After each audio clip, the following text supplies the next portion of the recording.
Wala raw ibabalik na anumang pera ang puganteng si Zaldico dahil wala naman daw siyang nakulimbat sa anumang proyekto.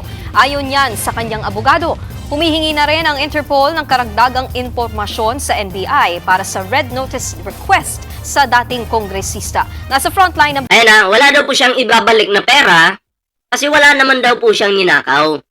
Oh. Diba? Kung si Sara ang mamuno maging China of province. Ayan na. Wala daw po siyang ibabalik na pera sa gobyerno kasi wala naman daw pong ninakaw ang hinayupak na Zaldico na to. Eh kung wala kang ninakaw Zaldico, nakutong lupa kang basura ka, bakit hindi ka umuwi ng Pilipinas para dito mo yan patunayan? Oh, inaakusahan ka pero tinatakasan mo. Kung hindi ka guilty, dapat nasa Pinas kang hayop ka. Ha? Putang ina mo, Zaldico. Oh, putang ina mo, saksak mo sa utak mo yung pukinang ina mo ka. Oh. Ha? Wala ka palang ninakaw. Eh di welcome to Philippines. Uy ka, welcome ka namin dito. Nasaan ka na? Tarantado ka pala eh. Bubo ka. Ha? Nasaan ka na? Tapos, ang kapal na mukha mo, putang ina mo, wala kang ibabalik na pera? Ha?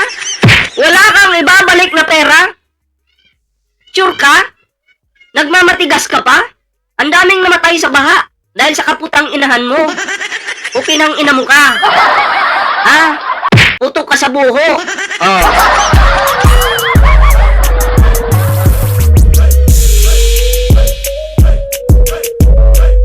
Siyang ibabalik.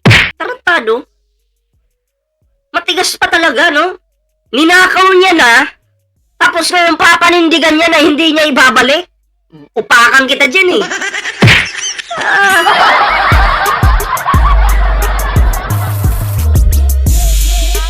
Daw ibabalik ang putang ina. Gusto mo upakan kita? Tarantado. Balitang yan, si Rainiel Pawi. Hanggang ngayon, missing at hindi pa rin naaresto ang pugante. Oy, missing. Pugante ka, hayop ka. Missing, sana palutang-lutang ka na lang sa ilog. Ha? Magnanakaw ka, sarap ng buhay mo.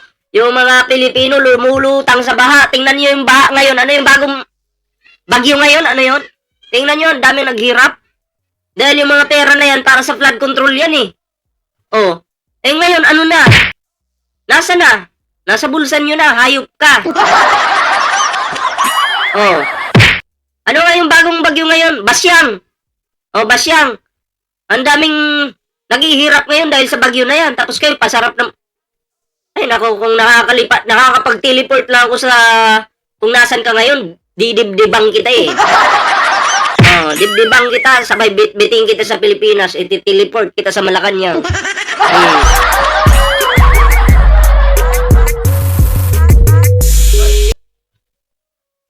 Ating congressman na si Zaldico sa kabila yan ng patong-patong na akusasyon at kaso laban sa kanya kaugnay ng flood control scandal. Oh, patong-patong na akusasyon at kaso pero hindi masagot ni Zaldico. Lawyer na lang na yung sumasagot. At alam naman natin, hindi naman epekto yan. Diba? Umuwi ka ng Pilipinas. Kung may paninindigan ka, kung may itlog ka, may titi ka, kung supot ka ba o hindi, umuwi ka ng Pilipinas. Ha? Umuwi ka. Please lang. Oh. Pati pera ng taong bayan, pamilya mo yung nakikinabang. Tapos ngayon sasabihin mo, magmamalinis ka, hindi ka magnanakaw. Hindi ka pala magnanakaw, ba't ka nagtatago ka? Oh, hindi ka pala magnanakaw, bakit nagbitiw ka bilang kongresista? Hindi ka pala magnanakaw eh. Diba? Hindi ka pala magnanakaw, bakit tumakas ka? Oh. Hindi ka magnanakaw eh. Tarantado ka, gusto mong gawin kong pansimbag yung mukha mo? Ha? Ang ina nito. Sana napapanood mo itong video ko. Kung paano kita murahin, paano kita babuyin. Pati sa Facebook, bababuyin din kita mamaya. Oh. Di ba? Oh, ganun yun. Okay nang ina mo ka. Nito lang nakaraang buwan isiniwalat ni Interior Secretary John Vic Remulla na humingi umano ng tulong si Ko sa isang pari para sa kanyang pagbabalik bansa Ano daw? Ano daw? Ano daw? niya kaugnay ng flood control scandal.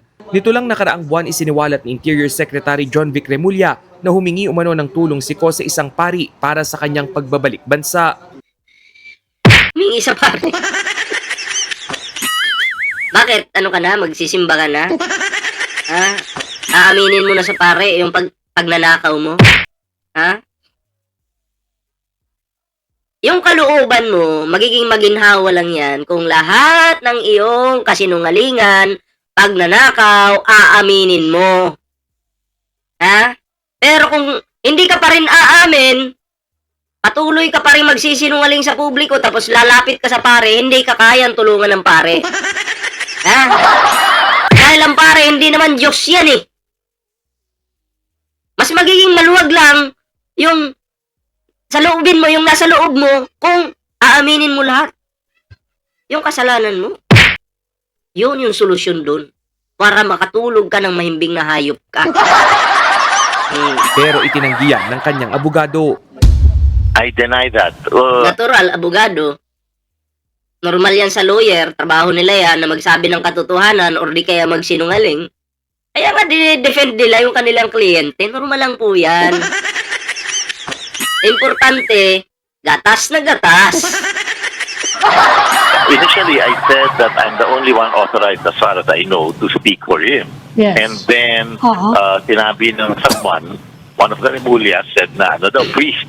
So I asked him, sabi ko, may pinadala ka ba na priest? Oh. Sabi niya, wala. Ang pinapadala na priest, ikaw lang. Wala siya pinapanegotiate. Not even Silas. Kinumpirma naman ng National Bureau of Investigation na kumakalap na ng karagdagang dokumentong Interpol para sa Red Notice request ng gobyerno laban Oo, namayat si Saldi ko. Kulang na lang mawala yung leg nito. Hindi, yung pagpayat niya, yun, di ba noon mataba-taba pa yung leg nito eh. Ngayon ang payat na oh, stress na yung mukha oh. Mukha ng tae yung mukha oh. Oh. kay Ko. Sa Portugal umano huling na trace ang dating kongresista.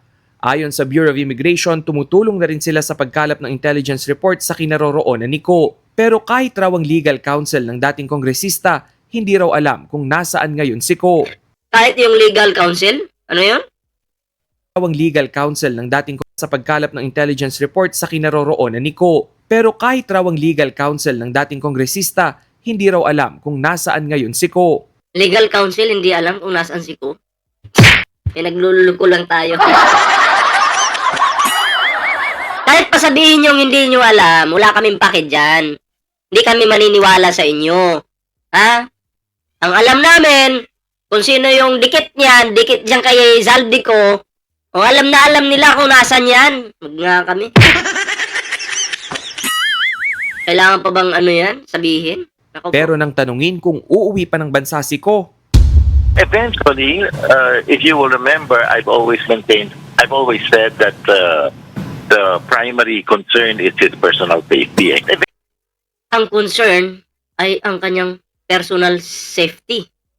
Pero si Zaldico, walang pakialam kung safe pa ba yung mga Pilipinong tatamaan ng bagyo o hindi. Walang pakialam si Zaldico. Pero yung lawyer ni Zaldico at yung kanyang pamilya siguro at yung mga malalapit sa kanya, concern sa safety nitong magnanakaw. Okay. Eventually, he will because he has to. naharap sa mga kasong malversation at paglabag sa Anti-Graft and Corrupt Practices Act si Ko. Pero wala raw mangyayaring restitution o pagbabalik ng pera mula sa dating kongresista. Ayan na, hindi daw po magbabalik ng pera.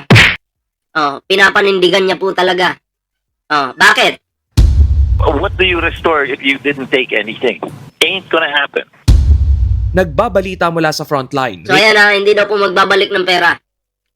Talagang matigas, makunat yung isang magnanakaw. Di ba?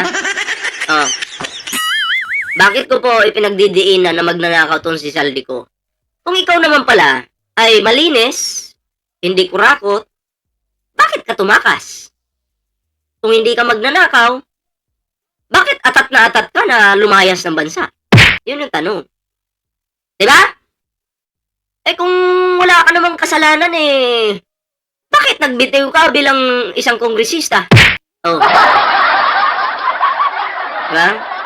Trouble point na good evening watching from Milan, Italy. And shoutout po kay Helen Reyes. Magandang gabi po. Lahat ng mga DDS isama sa kulungan. Nakinabang yan sa pera ni Nakaw. Ma'am Anita Subido, magandang gabi po. Zaldimonyo, bago ka humiga sa kabaong, suli mo muna lahat ng pinagnanakaw mo. Hihiga talaga sa kabaong. And kayo, anong reaction dito mga pre? Ayan, comment down below. And syempre, meron po tayong TikTok, may Facebook po tayo. Kalimbangin nyo lang po yan.